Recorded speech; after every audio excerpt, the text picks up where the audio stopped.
السلام علیکم ورحمۃ اللہ وبرکاتہ۔ عالم اسلام کے مسلمانوں کے لیے ایک زبردست خوشخبری۔ شہر حیدرآباد کی مشہور و معروف دینی اقامتی ہمہ وقتی درسگاہ جامعہ انواریہ کے زیر اہتمام قرآن مجید کی تفسیر کے علاوہ احادیث شریفہ و فقہ کی مشہور و معروف معتبر و مستند صحاح ستہ کو ملا کر جملہ 25 کتابوں کی ویڈیو ریکارڈنگ کا سلسلہ شروع ہو چکا ہے۔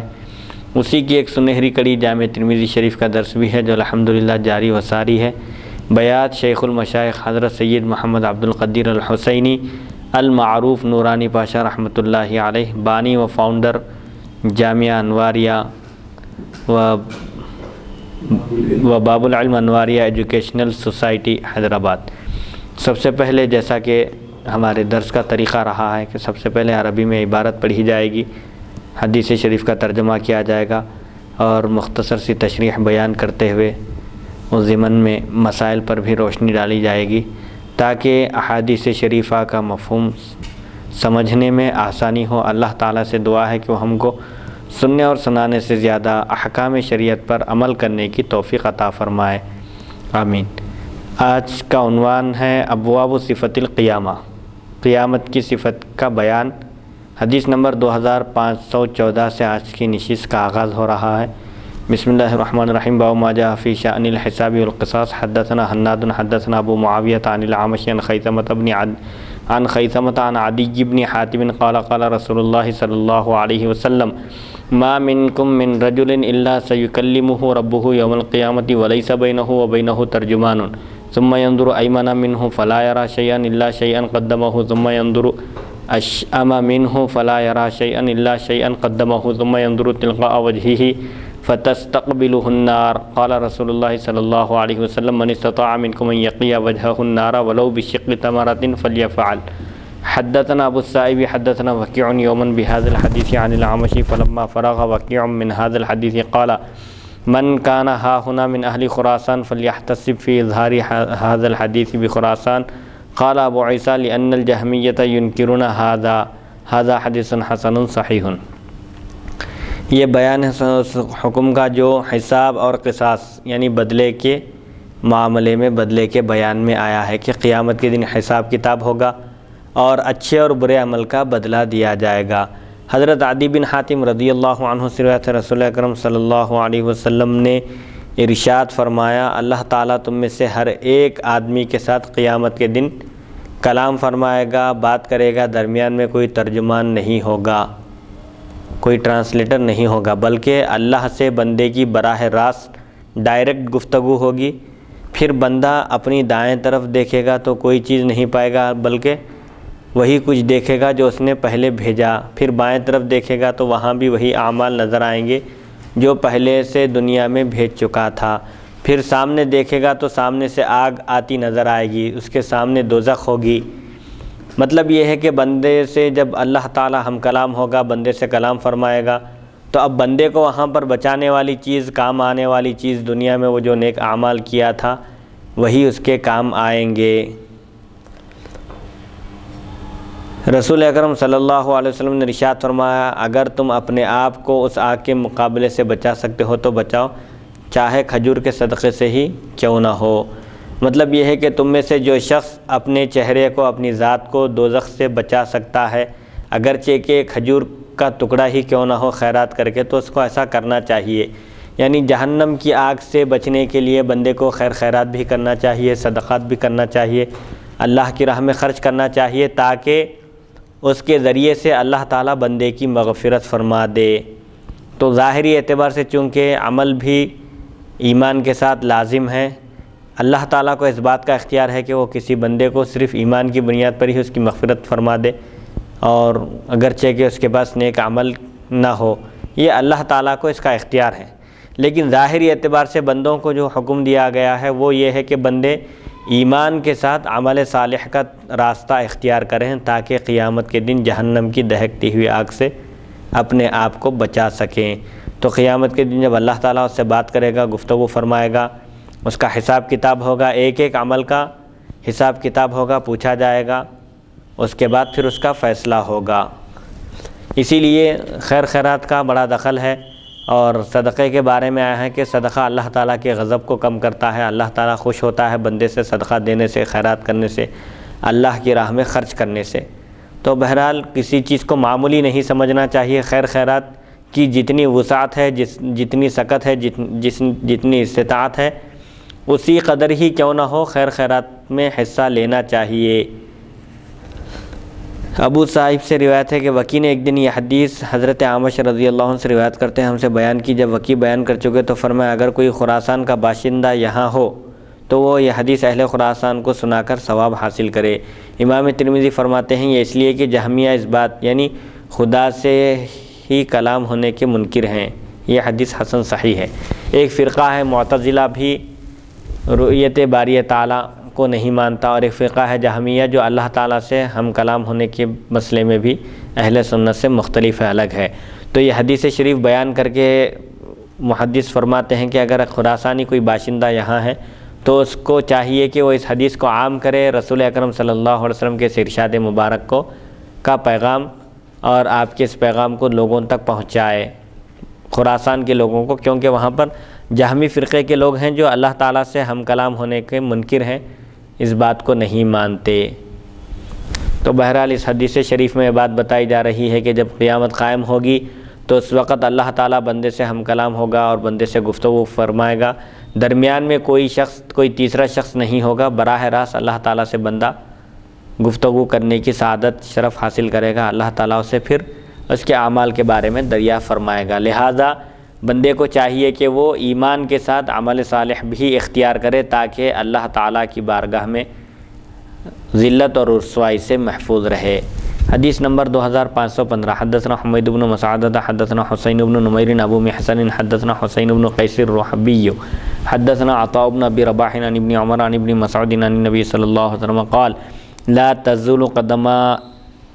ابن آدم یوم القیامت من عند ربه حتى يسأل عن 50 عن عمره فيما أفناه عن شبابه فيما أبلاه وعن ماله من أين اكتسبه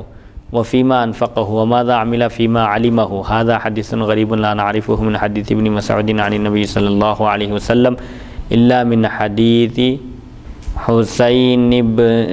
بن قيس وحسين يضعف في الحديث وفي الباب عن أبي برزة وأبي سعيد۔ حضرت ابن مسعود رضی اللہ تعالیٰ عنہ سے روایت ہے نبی اکرم صلی اللہ علیہ وسلم نے ارشاد فرمایا انسان قیامت کے دن اس وقت تک اپنے رب کے پاس کھڑا رہے گا جب تک کہ اس سے 5 باتوں کے بارے میں پوچھا نہ جائے۔ ابن آدم یعنی انسان کے قدم قیامت کے دن اس کے رب کے پاس اس وقت تک ہٹ نہیں سکتے جب تک کہ اس سے 5 چیزوں کے بارے میں نہ پوچھ لیا جائے۔ سب سے پہلے اس کی عمر کے بارے میں پوچھا جائے گا کہ اس نے عمر کو کس چیز میں فنا کر دیا، ختم کر دیا۔ نمبر 2 اب اس کی جوانی کے بارے میں پوچھا جائے گا کہ اس نے جوانی کو کہاں گنوا دیا اور کہاں ضائع اور بیکار خرچ کر دیا۔ نمبر 3 اس کے مال کے بارے میں پوچھا جائے گا کہ کہاں سے کمایا، حلال طریقے سے کمایا یا لوگوں کو دھوکہ دے کر ظلم و زیادتی کر کے مال حاصل کیا، مال کمایا۔ اور وفیما انفقہ اور کس چیز میں خرچ کیا، یعنی مال کہاں سے کمایا اور کہاں خرچ کیا، اس بارے میں اس سے پوچھا جائے گا۔ حلال طریقے سے اختیار کیا، مال کمایا یا حرام طریقے سے، اور پھر خرچ کہاں کیا، حلال طریقے سے کمایا تھا لیکن اس کو حرام جگہوں میں استعمال کیا تو بھی اس بارے میں بھی اس سے باز پرس ہوگی۔ 5ویں نمبر پہ اس کے علم کے بارے میں پوچھا جائے گا کہ اس نے جو کچھ علم حاصل کیا تھا اس پر کہاں تک عمل کیا۔ اس حدیث کو ہم صرف حضرت ابن مسعود رضی اللہ عنہ سے مرفوعاً صرف حسین بن قیس کی روایت سے پہچانتے ہیں، اور حسین حدیث میں ضعیف ہے۔ اس باب میں حضرت ابو برزہ اور ابو سعید رضی اللہ عنہما سے بھی روایات منقول ہیں۔ اس حدیث شریف میں یہ بات بتائی جا رہی ہے کہ ہر ایک انسان سے 5 چیزوں کے بارے میں جب تک نہیں پوچھا جائے گا اس وقت تک وہ رب کی بارگاہ سے اس کو ہٹایا نہیں جائے گا۔ سب سے پہلے عمر کے بارے میں پوچھا جائے گا کہ اللہ تعالیٰ نے اس کو جو عمر عزیز عطا فرمائی تھی اس عمر کا اس نے کیسے استعمال کیا، اس عمر کو اس میں کس میں ضائع کر دیا۔ اور اس کی جوانی کے بارے میں پوچھا جائے گا کہ جوانی میں اللہ کی عبادت کیا یا پھر لہو و لعب میں اور دنیاوی لذتوں میں اپنی جوانی کو گنوا دیا۔ اور مال کے بارے میں بھی پوچھا جائے گا، اگر صاحب ثروت تھا، مالدار تھا تو اس سے بھی پوچھا جائے گا کہ آیا مال کو حلال طریقے سے کمایا یا حرام طریقے سے، اور پھر کیسے کمایا اور کہاں خرچ کیا۔ ایسے ہی علماء سے بھی پوچھا جائے گا کہ انہوں نے جو کچھ علم دین کی دولت حاصل کی تھی اس پر انہوں نے عمل کیا یا نہیں۔ جب تک ان 5 چیزوں کے بارے میں پوچھ تاچھ نہیں ہوگی، باز پرس نہیں ہوگی، سوال جواب نہیں ہوگا، اس وقت تک کوئی انسان اپنی جگہ سے ہٹ نہیں سکتا۔ حدیث نمبر 2516 حدثنا عبداللہ بن عبد الرحمن حدثنا الاسود بن عامر حدثنا ابو بکر بن عیاش عن الاعمش عن سعید بن عبداللہ بن جریج عن ابی برزۃ الاسلمی قال قال رسول اللہ صلی اللہ علیہ وسلم لا تزول قدم عبد حتى يسأل عن عمره فيما افناه عن علمه فيما فعل وعن ماله من اين اكتسبه وفيما انفقه عن جسمه فيما ابلاه هذا حدیث حسن صحیح وسعید بن عبداللہ بن جریج هو مولا ابی برزۃ الاسلمی و ابو برزۃ الاسلمی اسمہ نضلۃ بن عبید۔ حضرت ابو برزہ اسلمی رضی اللہ عنہ سے روایت رسول اکرم صلی اللہ علیہ وسلم نے فرمایا بندہ اس وقت تک اپنے رب کے پاس کھڑا رہے گا، یعنی بندے کے قدم اس وقت تک نہیں ہٹیں گے جب تک کہ اس سے یہ پوچھ نہ لیا جائے کہ اس نے اپنی زندگی کہاں صرف کی، اپنے علم کے مطابق کیا عمل کیا،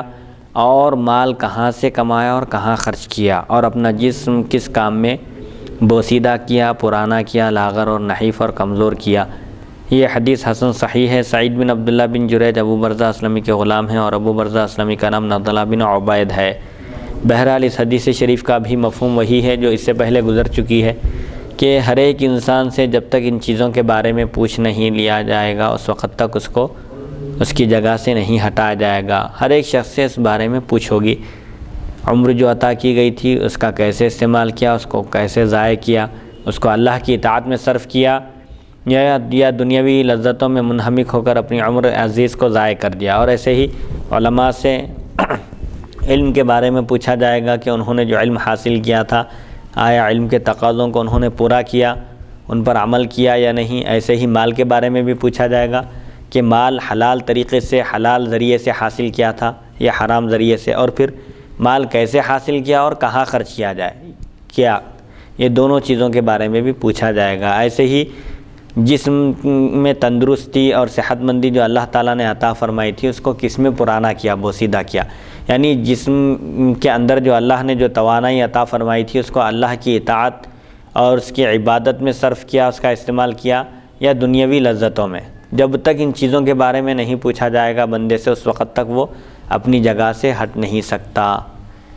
حدیث نمبر 2517 حدثنا قتیبہ حدثنا عبدالعزیز بن محمد عن العلاء بن عبد الرحمن عن ابیہ عن ابی ہریرہ ان رسول اللہ صلی اللہ علیہ وسلم قال اتدرون من المفلس قالوا المفلس فینا یا رسول اللہ من لا درہم له ولا متاع قال رسول اللہ صلی اللہ علیہ وسلم المفلس من امتی من یأتی یوم القیامة بصلاة وصیام وزکاة ویأتی قد شتم هذا وقذف هذا واکل مال هذا وسفک دم هذا وضرب هذا فیقتص هذا من حسناته وهذا من حسناته فإن فنیت حسناته قبل أن يقتص ما عليه من الخطايا أخذ من خطاياهم فطرح عليه ثم طرح في النار هذا حدیث حسن صحیح۔ حضرت ابو ہریرہ رضی اللہ عنہ سے روایت ہے رسول اکرم صلی اللہ علیہ وسلم نے ارشاد فرمایا، اپنے صحابہ سے آپ نے پوچھا، دریافت فرمایا تم جانتے ہو مفلس کون ہے؟ مفلس کی حقیقت کیا ہے؟ مفلس کس کو کہتے ہیں؟ صحابہ نے عرض کیا یا رسول اللہ صلی اللہ علیہ وسلم ہمارے لحاظ سے اور دنیا میں جو قاعدہ ہے دنیاوی اعتبار سے ہمارے درمیان ہمیں مفلس وہ ہے جس کے پاس نہ تو کوئی روپیہ پیسہ ہو اور نہ ہی کوئی ساز و سامان۔ جس کے پاس پیسہ نہ ہو، کوئی ساز و سامان نہ ہو، ہم اس کو مفلس کہتے ہیں، محتاج، تنگ دست، فقیر کہتے ہیں۔ رسول اکرم صلی اللہ علیہ وسلم نے ارشاد فرمایا میری امت میں مفلس وہ ہے، یہ تو دنیاوی اعتبار سے، ظاہری اعتبار سے ہے، لیکن قیامت کے اعتبار سے مفلس کون ہے؟ میری امت میں مفلس وہ ہے جو قیامت کے دن آئے گا، جو قیامت کے دن اس طرح آئے گا کہ اس کے پاس نماز، روزہ، زکوٰۃ ہوگی، مطلب یہ ہے کہ متقی پرہیزگار ہوگا، نمازی ہوگا، اور رمضان کے روزے رکھنے والا ہوگا، اور صاحب نصاب تھا تو زکوٰۃ دینے والا بھی ہوگا، نیکیوں کا ڈھیر ہوگا، اس کے پاس ڈھیر ساری نیکیاں ہوں گی، لیکن اس نے کسی کو گالی دی ہوگی، کسی پر تہمت لگائی ہوگی، کسی کا ظلماً ناحق مال کھایا ہوگا، کسی کا خون بہایا ہوگا اور کسی کو مارا ہوگا۔ مطلب یہ ہے کہ ایک شخص جو متقی پرہیزگار ہے، نمازی ہے، رمضان کے روزوں کا بھی اہتمام کرتا ہے، صاحب نصاب ہے، زکوٰۃ بھی ادا کرتا ہے، لیکن حقوق العباد میں بھی اس سے یہ حقوق اللہ تو برابر ادا کر رہا ہے، لیکن حقوق العباد میں اس سے کوتاہی ہو گئی ہے، یعنی کسی کو گالی دیا ہے اور اس سے معافی نہیں مانگا تھا، کسی پر تہمت لگائی تھی، ایسے ہی کسی کا ناحق مال چھین لیا تھا اور کھا گیا، اس سے نہ معافی چاہا اور نہ ہی اس کا چھینا ہوا مال اس کو عطا کیا، کسی کا خون بہا دیا لیکن اسے ابھی بدلہ نہیں لیا گیا۔ جب وہ قیامت کے دن اس حال میں آئے گا تو پس وہ بیٹھا ہوگا اور یہ لوگ جن پر اس نے دنیا میں ظلم کیا تھا، جس پر تہمت لگائی تھی، جس کا ناحق مال کھا لیا تھا، یہ لوگ ان جرائم کے بدلے اس کی نیکیاں لے جائیں گے۔ اللہ تعالیٰ اس کی نیکیاں جن کا اس پر حق باقی تھا ان کو عطا کر دے گا۔ اگر گناہوں کا بدلہ پورا ہونے سے پہلے نیکیاں اگر ختم ہو جائیں گی، اس کے اکاؤنٹ میں سے نیکیاں دوسروں کے اکاؤنٹ میں جب شفٹ کر دی جائیں گی دوسروں کے ظلم کا بدلہ چکانے کے لیے، اب اس کی نیکیاں اگر ختم ہو جائے اور دوسروں کا حساب ابھی پورا مکمل نہ ہو، حساب اگر ابھی باقی رہے تو کیا کیا جائے گا پھر؟ تو ان کے گناہ اس پر ڈالے جائیں گے، ان کے گناہوں کو اس کے دفتر میں منتقل کیا جائے گا، پھر اسے جہنم کی آگ میں پھینک دیا جائے گا۔ یہ حدیث حسن صحیح ہے۔ جبکہ قرآن مجید میں اللہ تعالیٰ یہ ارشاد فرماتا ہے کہ قیامت کے دن جی کوئی کسی کا بار اور بوجھ نہیں اٹھائے گا، جی جو گناہ کرے گا اس کی سزا اسی کو ملے گی۔ ہاں البتہ اگر انہیں کسی کی غیبت کیا ہوگا، چغلی کیا ہوگا تو اس کی عوض میں اس کو سزا دی جائے گی، لیکن اس کے نیکیاں اس کے نام عمل میں چلے جا رہے ہیں، اس کے گناہ اس کے نام عمل میں چلے جا رہے ہیں۔ یہ حدیث اور پھر قرآن کی یہ آیت ظاہری طور پر ایسا معلوم ہو رہا ہے کہ یہ آپس میں دو ٹکرا رہے ہیں۔ تو میرے پیر و مرشد حافظ و قاری سبع عشرہ سید محمد عبد القادر الحسینی المعروف جیلانی پاشا حفظہ اللہ حضرت فرماتے ہیں وہ جو احادیث بیان کیے گئے ہیں تاکید کے لیے بیان کیے گئے ہیں، تنبیہ کے لیے بیان کیے گئے ہیں کہ غیبت نہیں کرنا چاہیے، چغلی نہیں کرنا چاہیے، کسی کو ایذا اور تکلیف نہیں پہنچانا چاہیے، کسی کی مال و دولت زبردستی چھیننا نہیں چاہیے، کسی کی زمین پر قبضہ نہیں کرنا چاہیے۔ تو اس کی تاکید اور تنبیہ کے لیے بیان کیا گیا ہے، لیکن کیونکہ قرآن کی آیت یہ فرما رہا، یہ قرآن کی آیت میں اللہ تعالیٰ یہ فرماتا ہے اور پھر حبیب مکرم صلی اللہ علیہ وسلم کا یہ ارشاد مبارک ہے، تو پھر ہم دو میں تطبیق اس طرح نکالیں گے کیونکہ قرآن کی آیت کو حدیث کے مقابلے میں مقدم رکھا جائے گا اور پھر حدیث کا بھی معنی و مفہوم یہ لیا جائے گا، کیونکہ حدیث کو بھی نعوذ باللہ ہم جو ہے رد نہیں کر سکتے، لہذا اس کا پھر درمیانی کیا جو ہے اس کا معنی اس کی کیا تعویل ہو سکتی ہے اور دونوں کے درمیان تطبیق کی کیا صورت ہو سکتی ہے۔ یہ صحیح ہے؟ میں جو یہ صحیح ہے جی۔ وَلَا تَزِرُ وَازِرَةٌ وِزْرَ أُخْرَىٰ، ایک نفس کا بوجھ دوسرا نفس نہیں اٹھائے گا، مطلب یہ ہے کہ گناہ کیا ایک اور سزا دی جا رہی ہے دوسرے کو، یہ ایسا نہیں ہوگا۔ قیامت کے دن جس کے گناہ کی سزا اسی کو دی جائے گی۔ اب وہ ایک حدیث شریف آئی تھی کہ ان المیت لیعذب ببکاء اہلہ علیہ، ایک شخص کا انتقال ہوتا ہے، اس کے گھر والے اس پر روتے ہیں تو اس کی وجہ سے اس کو عذاب دیا جاتا ہے، تکلیف دی جاتی ہے، حدیث شریف میں آیا، لیکن اس کا پس منظر الگ ہے۔ اب اس میں یہی سوال ہوتا ہے بھائی کہ قرآن کی آیت تو یہ بتاتی ہے کہ جس نے گناہ کیا ہے، جس سے جرم سرزد ہوا ہے، جس نے بدی کی ہے اسی کو سزا دی جائے، عدل کا تقاضا بھی یہی ہے، اللہ کا قانون بھی یہی ہے، انصاف کا تقاضا۔ تو پھر اب اس حدیث سے معلوم ہوتا ہے کہ میت پر اس کے گھر والے رونے کی وجہ سے اس کو عذاب دیا جاتا ہے۔ یہ صحابی حضرت عبداللہ بن عمر رضی اللہ عنہ یہ حدیث بیان کیے تو حضرت عائشہ صدیقہ رضی اللہ عنہ فرمائیں کہ حضور اکرم صلی اللہ علیہ وسلم کا گزر ایک یہودی کے پاس سے ہوا جو مر چکا تھا، مر گیا، اس کے گھر والے اس پر رو رہے تھے، تو حضور فرمائیں ان تو مر گیا یہودیت پر، اب اس کے گھر والے رو رہے ہیں، اس کو عذاب ہوگا۔ تو وہ اس شخص کے ساتھ خاص تھا یہ معاملہ، ورنہ ہر ایک کے ساتھ ایسا نہیں ہوگا کسی ایک مسلمان کا انتقال ہوا، اس کے گھر والے اس پر رو رہے ہیں تو اس کو سزا دی جائے، یہ بات سمجھ میں نہیں آتی۔ تو اس کا ایک خاص محل اور موقع تھا۔ تو روایتوں میں جو بظاہر اختلاف معلوم ہوتا ہے اس کے بارے میں علماء نے تفصیل سے لکھا ہے کہ حضور اکرم صلی اللہ علیہ وسلم نے ایک صحابی کو ایک حکم دیا اور دوسرے صحابی کو اس سے ایک الگ حکم دیا، ایک صحابی سے ایسا فرمایا اور دوسرے صحابی سے ایسا فرمایا۔ تو صحابہ بھی چونکہ پورے حضور اکرم صلی اللہ علیہ وسلم کی خدمت اقدس میں ہمیشہ موجود نہیں رہتے تھے، بعض صحابہ اکرام دور دراز کے علاقے سے آ کر حضور اکرم صلی اللہ علیہ وسلم کی بارگاہ میں حاضر ہو کر اپنے مسائل دریافت کرتے اور چلے جاتے تھے، اور ان کا جذبہ یہ ہوتا تھا کہ جو کچھ وہ حضور اکرم صلی اللہ علیہ وسلم سے ارشادات مبارکہ سنتے من وعن وہ پہنچا دیتے تھے۔ تو بہرحال احادیث شریفہ میں بظاہر جو اختلاف معلوم ہوتا ہے اس کے لیے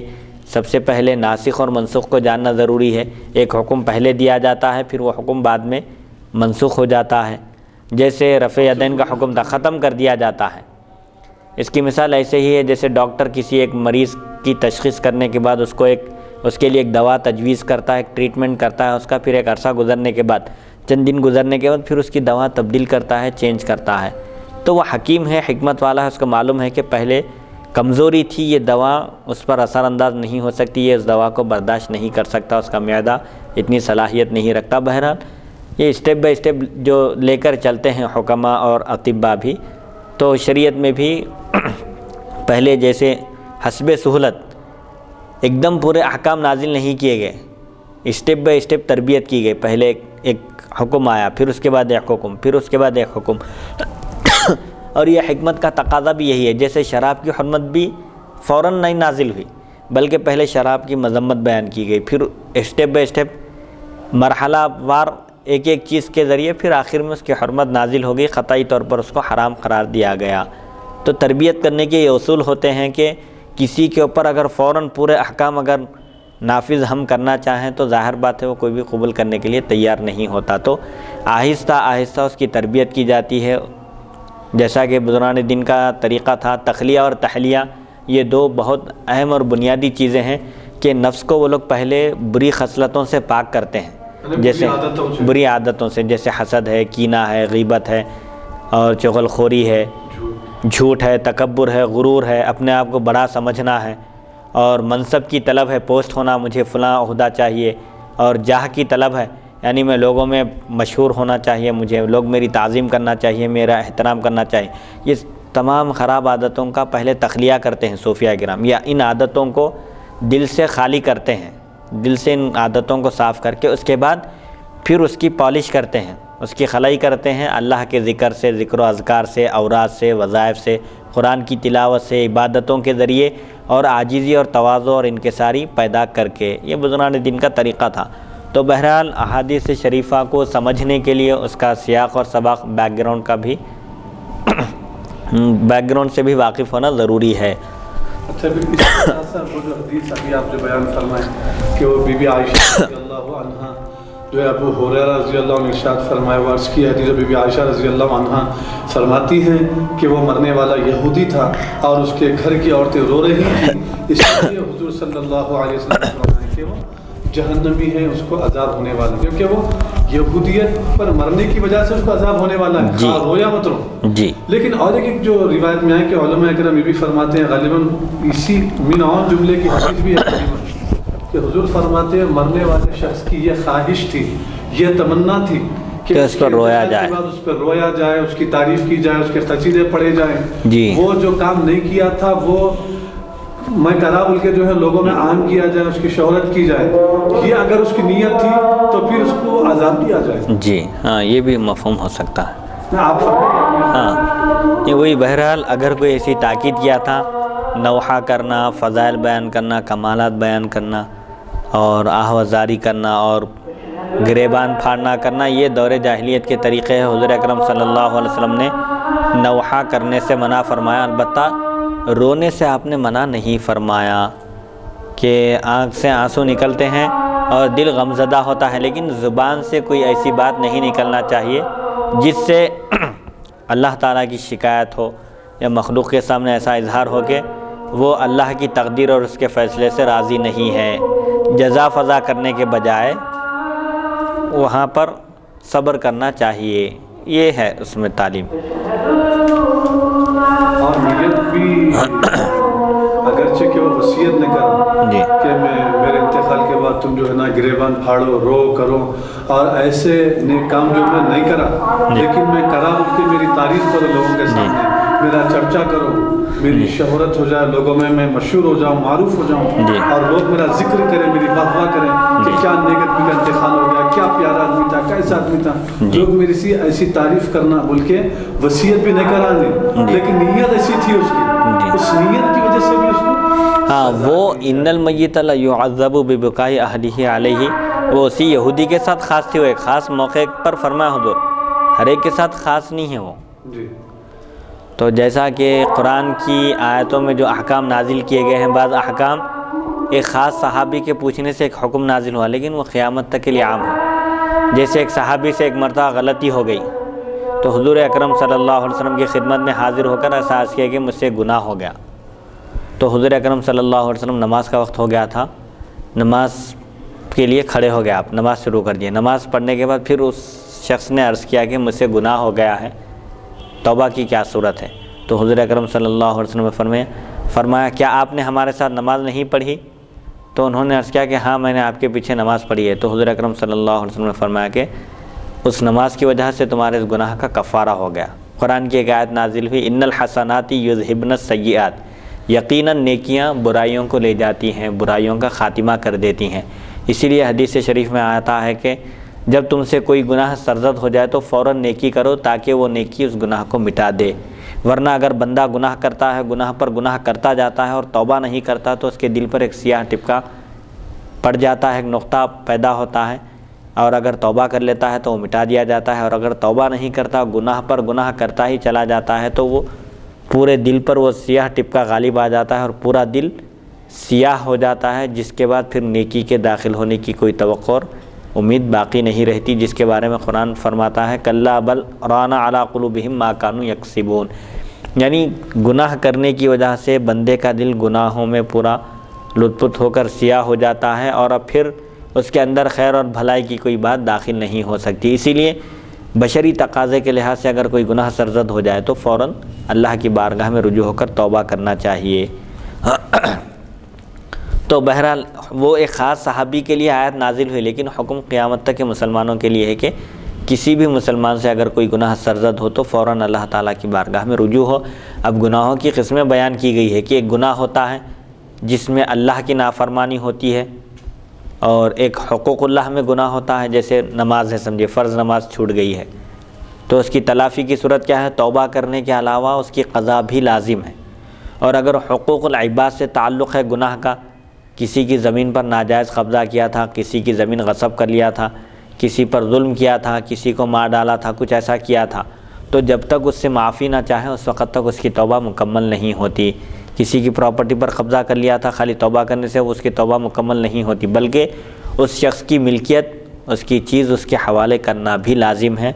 کسی کی غیبت کیا تھا تو اس کو راضی کرنا بھی لازم ہے، اس سے معافی چاہتے ہوئے. ان تمام چیزوں کے بعد اس کی توبہ مکمل ہوتی ہے. حدیث نمبر 2518 حدثنا حناد بن نصر بن عبد الرحمن الكوفي وقال حدثنا المحاربي عن ابي خالد يزيد بن عبد الرحمن عن زيد بن ابي انيسة عن سعيد المقبري عن ابي هريرة قال قال رسول الله صلى الله عليه وسلم رحم الله عبدا كانت لأخيه عنده مظلمة في عرض أو مال فجاءه فاستحله قبل أن يؤخذ وليس ثم دينار ولا درهم فإن كانت له حسنات أخذ من حسناته وإن لم تكن له حسنات حملوا عليه من سيئاتهم. هذا حديث حسن صحيح. وقد روى مالك بن انس عن سعيد المقبري عن ابي هريرة عن النبي صلى الله عليه وسلم نحوه. حضرت ابو ہریرہ رضی اللہ عنہ سے روایت رسول اکرم صلی اللہ علیہ وسلم نے ارشاد فرمایا اللہ تعالیٰ اس بندے پر رحم فرمائے جس کے پاس اپنے بھائی کی عزت اور مال کا حق ہے، اور پکڑے جانے سے پہلے صاحب حق سے معافی مانگ کر سبکدوش ہو جائے، اور اس جگہ نہ تو دینار ہوں گے اور نہ ہی درہم، اور اس کی نیکیاں ہوں گی تو نیکیوں میں بدلہ چکایا جائے گا، اور اگر نیک اعمال نہیں ہوں گے تو ان مظلومین کے گناہ اس پر ڈالے جائیں گے. یہ حدیث حسن صحیح ہے. مالک بن انس نے اس کے معنی اس کے ہم معنی حدیث بواسطہ سعید مقبری حضرت ابو ہریرہ رضی اللہ عنہ سے مرفوعاً روایت کی. یعنی حضور اکرم صلی اللہ علیہ وسلم اس حدیث شریف میں یہ ہدایت دے رہے ہیں اپنے امتیوں کو کہ اگر کسی سے کسی کی بے عزتی ہو گئی ہو، یعنی کسی مسلمان نے اگر کسی مسلمان کی بے عزتی کی، اس کی انسلٹ کی، اس کی توہین کی ہے، یا اس کا مال ہڑپ کر لیا ہے، ظلماً غصب کر لیا، ناحق لے لیا ہے، تو قیامت کا دن آنے سے پہلے اس سے معافی مانگ کر حقوق سے دستبردار ہو جائے، سبکدوش ہو جائے، کوئی ذمے میں اپنے کسی کا حق باقی نہ رکھے. اگر ایسی غلطی ہو گئی ہے تو معافی چاہ لے. ایسا بندہ سمجھے محفوظ ہو گیا. جس دن نہ دینار کام آئے گا نہ درہم. یہاں جو کچھ ہے دنیا میں ہی سب صاف صفائی کر لے کے معاملات کی انسان کو رخصت ہونا چاہیے. ورنہ قیامت کے دن کیا ہوگا؟ اگر یہاں کسی کا حق باقی رکھ کر مر جائے، قرضہ دینا تھا ڈبا دے کر اگر انتقال کر جائے، مر جائے، یا دھوکے سے کسی کی زمین پر قابض ہو جائے، یا کسی کی توہین کیا تھا، کسی کی انسلٹ کیا تھا، کسی کی دل شکنی کیا تھا، اب اس کے بعد انتقال ہو گیا، اس سے معافی نہیں چاہتا، تو پھر قیامت کے دن اس کی نیکیاں مظلومین کے دفتر میں منتقل کر دیے جائیں گے، اور اگر اس کے پاس نیکیوں کا ذخیرہ نہ ہو تو ان کے گناہ اس پر ڈال دیے جائیں گے، پھر اس کو جہنم میں ڈالا جائے گا۔ لہذا قیامت کا دن، جس دن نہ اولاد کام آنے والی ہے، نہ مال کام آنے والا ہے، نہ کوئی جاہ و جلال کام آنے والا ہے، قیامت کا دن آنے سے پہلے انسان کو اپنے گناہوں کی معافی چاہ لینا چاہیے، اور حقوق العباد میں خاص طور پر جن پر ظلم کیا ہے یا کسی بھی طرح سے ان کی حق تلفی کی ہے تو اس کی تلافی کر لینا چاہیے۔ حدیث نمبر 2519 حدثنا قتیبہ حدثنا عبدالعزیز بن محمد عن العلاء بن عبد الرحمن عن ابیہ عن ابی ہریرہ ان رسول اللہ صلی اللہ علیہ وسلم قال لتؤدن الحقوق الى اهلها حتى تقاد الشاة الجلحاء من الشاة القرناء وفي الباب عن ابي ذر وعبید اللہ بن انیس حدیث ابی ہریرہ حدیث حسن صحیح۔ حضرت ابو ہریرہ رضی اللہ عنہ سے مروی ہے، رسول اکرم صلی اللہ علیہ وسلم نے ارشاد فرمایا قیامت کے دن اہل حق کو ان کا حق ضرور عطا کیا جائے گا، یہاں تک کہ بے سینگ والی بکری سینگ والی بکری کے بدلے میں دی جائے گی۔ اس باب میں حضرت ابو ذر اور عبداللہ بن انیس رضی اللہ عنہما سے بھی روایت منقول ہے، حدیث ابو ہریرہ حسن صحیح ہے۔ مطلب یہ ہے کہ جو حق والے ہیں، حقدار ہیں، اہل حقوق کو ضرور قیامت کے دن ان کے حقوق دلائے جائیں گے، اگرچہ کہ دنیا میں ان کے حقوق میں حق تلفی کی گئی ہو، ان کے حقوق ادا کیے جانے میں سستی اور کوتاہی کی گئی ہو، لیکن قیامت کے دن سب حساب کتاب چکایا جائے گا۔ حتیٰ کہ اگر کوئی سینگ والی بکری بے سینگ والی بکری پر ظلم کی تھی، اس کو ماری تھی سینگ سے، تو بے سینگ والی بکری کو سینگ عطا کی جائے گی اور وہ سینگ والی بکری سے بدلہ لے گی۔ حالانکہ یہ جانور ہیں جو غیر مکلف ہے، تو اس سے حقوق کی اہمیت بتانا مقصود ہے کہ ایک مسلمان کے ذمے کسی دوسرے کے حقوق نہیں رہنا چاہیے، وہ جہاں تک ہو سکے اپنے تمام حقوق سے دستبردار ہو کر اس دنیا سے رخصت ہو۔ حدیث نمبر 2520 حدثنا سوید بن نصر حدثنا المبارک حدثنا عبد الرحمن بن یزید بن جابر حدثني سلیم بن عامر حدثنا المقداد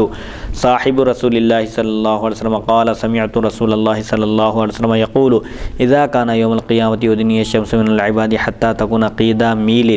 او اثنتين قال سلیم بن عامر لا ادري اي الميلين عنا مسافة الأرض من الميل الذي يكحل به العين قال فتصهرهم الشمس فيكونون في العرق بقدر أعمالهم فمنهم من يأخذه إلى عقبيه ومنهم من يأخذه إلى ركبتيه ومنهم من يأخذه إلى حقويه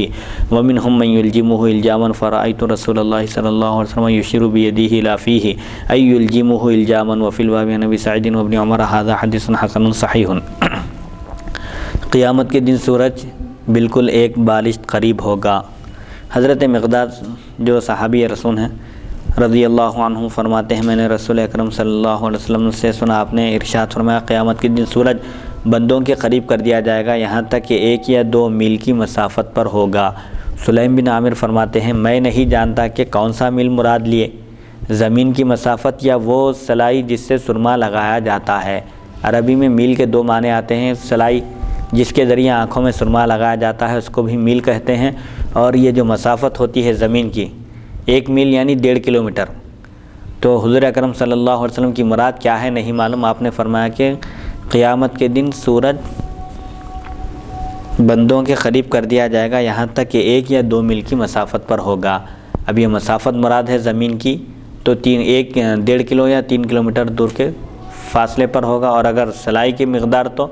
یہ بھی بہت زیادہ خطرناک بات ہے کہ جو اب اس میں تفصیل بیان کی جا رہی ہے،